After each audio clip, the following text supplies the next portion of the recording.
ہم بستری میں یہ 8 کام حرام ہیں۔ اگر کوئی شخص یہ 8 کام کرے گا تو وہ سیدھا جہنم میں جائے گا۔ وہ 8 کام کون سے ہیں جو ہم بستری میں حرام ہیں؟ نبی کریم صلی اللہ علیہ وسلم نے فرمایا، اگر کوئی شخص یہ 8 کام کرے گا تو وہ بسم اللہ الرحمن الرحیم، السلام علیکم ورحمۃ اللہ۔ محترم ناظرین، اسلام میں ازدواجی تعلقات کو پاکیزہ محبت اور عزت کے ساتھ انجام دینے کی تاکید کی گئی ہے۔ ان اصولوں کی پابندی ایک کامیاب ازدواجی زندگی کے لیے ضروری ہے۔ ہم بستری کن جگہوں پر حرام ہے؟ بیوی سے ہم بستری کے بارے میں یہ ایسے سوال ہیں جو سب سے زیادہ پوچھے جاتے ہیں، کیونکہ بہت سے لوگ اس بارے میں سوال کرتے ہیں۔ کچھ لوگ اپنی بیوی سے ہر روز ہم بستری کرتے ہیں، کچھ لوگ ہفتے میں ایک بار ہم بستری کرتے ہیں، اور کچھ لوگ ڈر کے مارے مہینے میں ایک بار ہی ہم بستری کرتے ہیں۔ یہ ساری صورتیں نقصان دہ ہیں۔ اب صحیح صورت کیا ہے یہ جاننے سے پہلے ہم بستری سے متعلق کچھ مفید معلومات آپ کے سامنے پیش کرنے جا رہا ہوں۔ اس کے بعد انشاءاللہ تعالی بتایا جائے گا کہ کتنے دنوں بعد شرعی حق ادا کیا جائے۔ میرے محترم ناظرین، مرد نہ خود پورا برہنہ ہو اور نہ عورت کو مکمل برہنہ کرے کہ حدیث پاک میں اس کی ممانعت فرمائی گئی ہے۔ نیز اس حالت میں نہ منہ قبلہ کی طرف ہو اور نہ پیٹھ قبلہ کی طرف ہو، اور فارغ ہونے کے بعد فوراً جدا نہ ہو، بلکہ عورت کی حاجت پوری ہونے کا بھی لحاظ رکھے۔ ہم بستری میں پہنے ہوئے کپڑے غسل کرنے کے بعد دوبارہ پہننے سے پھر سے غسل کرنا لازم نہیں ہے۔ ہاں، اگر اس کپڑے پر نجاست لگی تھی، اب نہانے کے بعد جب وہ کپڑے پہنے تو نجاست جسم پر لگ گئی تو صرف اس نجاست کو دور کرنا ہوگا۔ ہر مرد اور عورت میں شہوت یکساں نہیں ہوتی۔ کسی مرد میں شہوت بہت زیادہ اور کسی مرد میں بہت کم ہوتی ہے، اور یہی حال عورتوں کا ہے کہ کسی عورت میں شہوت زیادہ اور کسی عورت میں بہت کم ہوتی ہے۔ جس رات مرد کا ارادہ مباشرت کرنے کا ہو تو وہ اپنی بیوی سے صبح ہی اس کا ذکر کر دے، تاکہ وہ اپنے جسم کو پاک و صاف کر لے اور خود کو آراستہ کر لے۔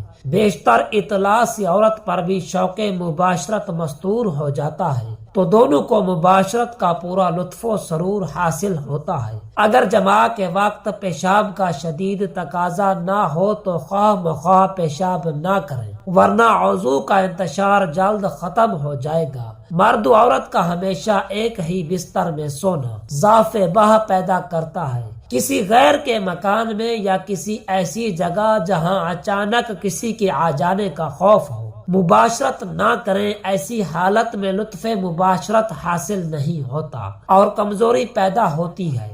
بھرے ہوئے پیٹ کی حالت میں مباشرت کرنے سے انزال جلد ہو جاتا ہے۔ پیشاب زور سے معلوم ہونے کے وقت مباشرت کرنے سے مثانہ اور پیشاب کی نالی میں امراض پیدا ہو جاتے ہیں، اور پاخانہ زور سے معلوم ہوتے وقت مباشرت کرنے سے بواسیر وغیرہ امراض لاحق ہو جاتے ہیں۔ اگرچہ مرد کی مباشرت کی خواہش پوری ہو جاتی ہے، بسا اوقات اس نامکمل مباشرت سے جسمی عورت کو انزال نہیں ہو پاتا، عورت کو ناگوار معلوم ہوتا ہے اور وہ اعصابی بیماریوں وغیرہ میں مبتلا ہو جاتی ہے، جو ماں سے بے رغبتی اور شوہر سے نفرت کرنے لگتی ہے۔ اب ہم بات کرنے والے ہیں کہ کتنے دنوں بعد بیوی سے ہم بستری کی جائے، یعنی شرعی حق ادا کیا جائے۔ یہ جاننے سے پہلے آپ یہ جان لیجئے کہ ہم بستری میں وقفے کی 2 حیثیتیں ہیں۔ ایک شرعی یعنی شریعت اس بارے میں کیا کہتی ہے،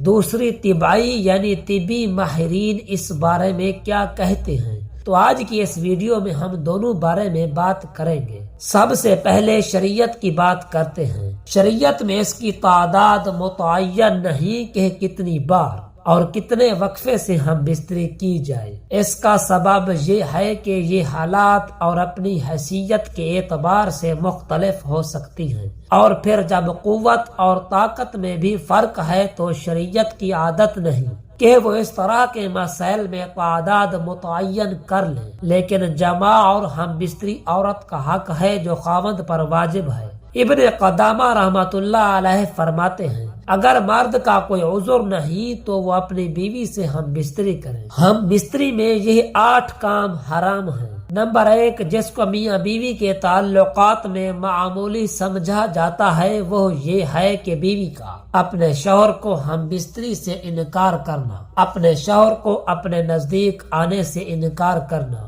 آپ صلی اللہ علیہ وآلہ وسلم نے فرمایا جب شوہر اپنی بیوی کو بلائے ہم بستری کے لیے تو عورت پر واجب ہے کہ وہ فوراً اپنے شوہر کی بات مان لے، ماں سوائے شرعی عذر کے۔ شرعی عذر کی وجہ سے بیوی انکار کر سکتی ہے، یعنی ایسی کوئی شرعی مجبوری مثلاً حیض، ماہواری، نفاس وغیرہ ہو۔ اس معاملے کو خواتین جو بیویاں ہیں اپنے شوہر کو حق دینا چاہتی ہیں وہ اس بات کو مد نظر رکھیں جب اس معاملے میں کوتاہی ہوتی ہے تو انسان دوسری جگہ اپنی خواہش پوری کرنے جاتا ہے، اور یہ بات بھی بیوی برداشت نہیں کر سکتی۔ اس لیے شریعت نے اس معاملے کی اہمیت بیان کی ہے۔ آپ صلی اللہ علیہ وسلم نے فرمایا جب شوہر اپنی بیوی کو ہم بستری کے لیے بلائے اور بیوی انکار کر دے اور شوہر اپنی بیوی سے ناراضگی کی حالت میں سو جائے تو جب تک وہ ناراضگی کی حالت میں سوتا رہے گا فرشتہ بیوی پر لعنت بھیجتا رہے گا۔ نمبر 2، حیض اور نفاس کے دوران ہم بستری۔ حیض، ماہواری اور نفاس یعنی زچگی کے بعد خون کے دوران ہم بستری ممنوع ہے۔ قرآن پاک میں سورۃ البقرہ میں اس سے منع کیا گیا ہے۔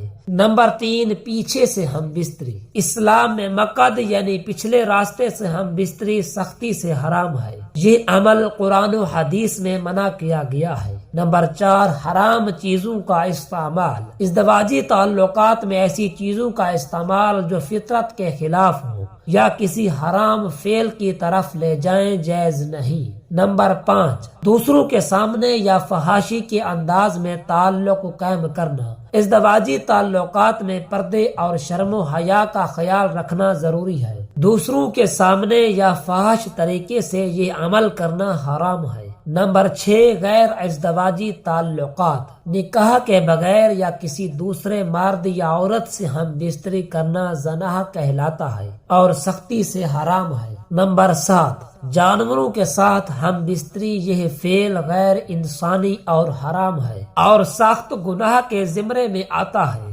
امام مالک رحمت اللہ علیہ کا قول یہی ہے۔ حدیث شریف میں ہے کہ عبداللہ بن عمر بن العاص رضی اللہ تعالی عنہ بیان کرتے ہیں کہ نبی کریم صلی اللہ علیہ وآلہ وسلم نے فرمایا اے عبداللہ کیا مجھے یہ نہیں بتایا گیا تو دن کو روزہ رکھتا ہے اور رات کے وقت قیام کرتا ہے؟ میں نے عرض کی کیوں نہیں اللہ تعالیٰ کے رسول صلی اللہ علیہ وسلم، بات تو ایسی ہے نبی کریم صلی اللہ علیہ وسلم نے فرمایا تو ایسا نہ کر بلکہ روزہ رکھ اور افطار بھی یعنی کچھ چھوڑ بھی دیا کر اور قیام بھی کیا کر اور سویا بھی کرو، اس لیے کہ تیرے جسم کا تجھ پر حق ہے اور تیری آنکھ کا بھی تجھ پر حق ہے اور تیری بیوی کا بھی تجھ پر حق ہے۔ صحیح بخاری کی حدیث شرح میں یہ ہے کہ یہ خاوند کے لائق نہیں کہ وہ عبادات میں اتنی کوشش کرے کہ وہ جمع اور کمائی کرنے کے حق سے بھی کمزور ہو جائے، اور خاوند پر بیوی کا حق یہ ہے کہ خاوند اس کے پاس رات بسر کرے۔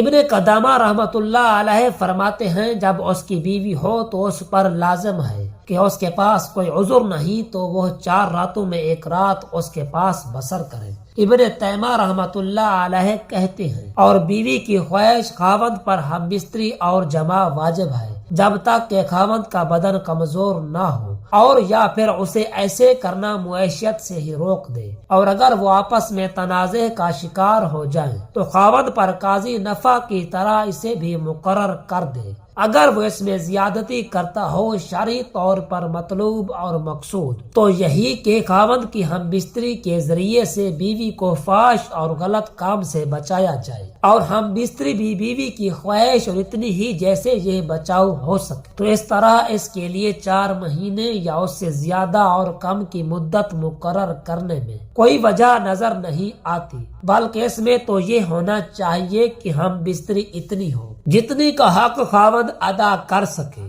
اور بیوی کی جتنی خواہش ہو۔ یہ تو حالات اور خاوند کی موجودگی میں ہے کہ خاوند اپنی بیوی کے ساتھ رہائش پذیر ہو، لیکن اگر وہ سفر یا کسی اور کام و تجارت وغیرہ یا کسی شرعی عذر کی بنا پر غائب ہے، تو اس حالت میں خاوند کو کوشش کرنی چاہیے کہ وہ اپنی بیوی سے زیادہ مدت غائب نہ رہے، اور اگر اس کے غائب ہونے کا سبب مسلمانوں کے کسی نفع کی وجہ سے ہو، مثلا وہ جہاد فی سبیل اللہ میں نکلا ہو یا پھر مسلمانوں کی سرحدوں کی حفاظت پر مامور ہے، تو اس میں ضروری یہ ہے کہ اسے 4 ماہ کے اندر اندر اپنے گھر آنے کی اجازت دینی چاہیے، تاکہ وہ کچھ مدت اپنی بیوی بچوں میں گزارے اور پھر دوبارہ سرحدوں یا جہاد پر واپس چلا جائے۔ حضرت عمر بن خطاب رضی اللہ تعالی عنہ کی سیاست اور حکم یہی تھا کہ انہوں نے فوجی اور سرحدی محافظوں کے لیے یہ مقرر کیا تھا کہ اپنی بیویوں سے 4 مہینے تک دور رہیں، اور جب یہ مدت پوری ہو جاتی تو انہیں واپس بلا لیا جاتا اور ان کی جگہ ہر دوسرے کو بھیج دیا جاتا تھا۔ طبی ماہرین کی رائے، طبی ماہرین کہتے ہیں کہ ایک جماع سے دوسرے جماع میں اتنا وقفہ ہونا چاہیے جس سے قوت مردانہ میں کمی واقع نہ ہو،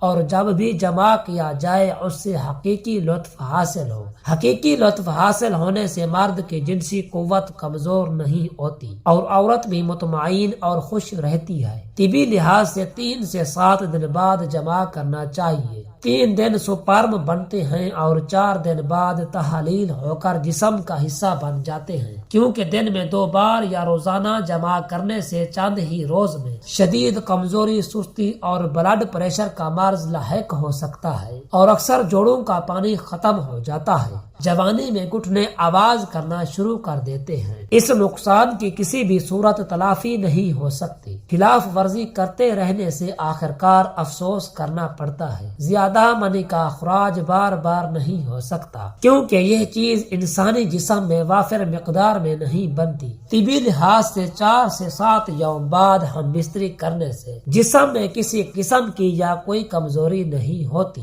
وہ قدرتی حقیقی لطف حاصل ہوتا ہے۔ تمام زندگی تک مختلف امراض سے بچا جا سکتا ہے۔ محترم ناظرین، اگر میری ویڈیو پسند آئی ہو تو ویڈیو کو لائک اور چینل کو ضرور سبسکرائب کر لیجئے گا، تاکہ مزید اس طرح کی ویڈیو کا نوٹیفیکیشن آپ کو ملتا رہے۔ شکریہ۔